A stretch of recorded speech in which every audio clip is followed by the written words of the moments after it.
Salam, 8-ci sinif 2-ci hissədən elm, texnologiya, həyat mövzusuna baxacaq. Axırıncı bölməmiz 8-ci bölməyə aiddir. Burada deyir, bax bu şəkildə təsvir olunubdur. Gördüyünüz bu neyrohalqadır, neyrofitium adlanır. Ağrının azalmasını, yəni stimulyasiya olunmasına köməklik göstərir. İnsan bildiyiniz kimi gündəlik həyatda daim stressə səbəb olan müxtəlif hadisələrlə qarşılaşır. Ümumi fiziki, psixi sağlamlığımız üçün vacib şərtlərdən biri isə stressiz həyat yaşamaqdır. Araşdırmalar stressə bir çox xəstəliklərin əlaqəli olmasını göstərir. Xroniki stres immuniteti zəiflədir. Bu vəziyyət epidemiyalar zamanı daha çox təhlükəli ola bilər.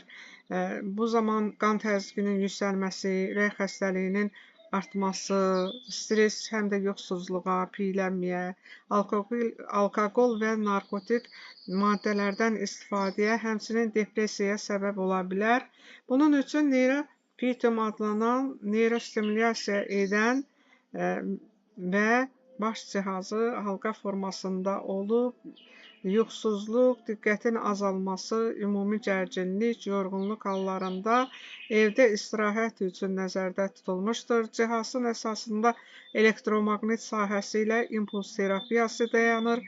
Neyrofitium texnologiyası baş ağrısını, boyun bölgəsindəki ağrıları azaldaraq ağrı sindromunu idarə etməyə imkan verir. Bel ağrısı zamanı cihaz boyun nahiyəsinə yerləşdirilir. Bax, bu gördüyünüz cihaz. Yuxusuzluq və digər yuxu pozuntuları zamanı isə neyrohalqanı yastığın altına qoyaraq istifadə etmək mümkündür. Halqa smartfona və ya tabletə Bluetooth vasitəsilə qoşula bilər. Bax, bu gördüyünüz neyrohalqa, gördüyünüz kimi deməli, mənfi simptomların aradan qaldırılması üçün istifadə olunan texnologiyanın son nailiyyətlərindən hesab olunur. Bu qədər. Sağ olun.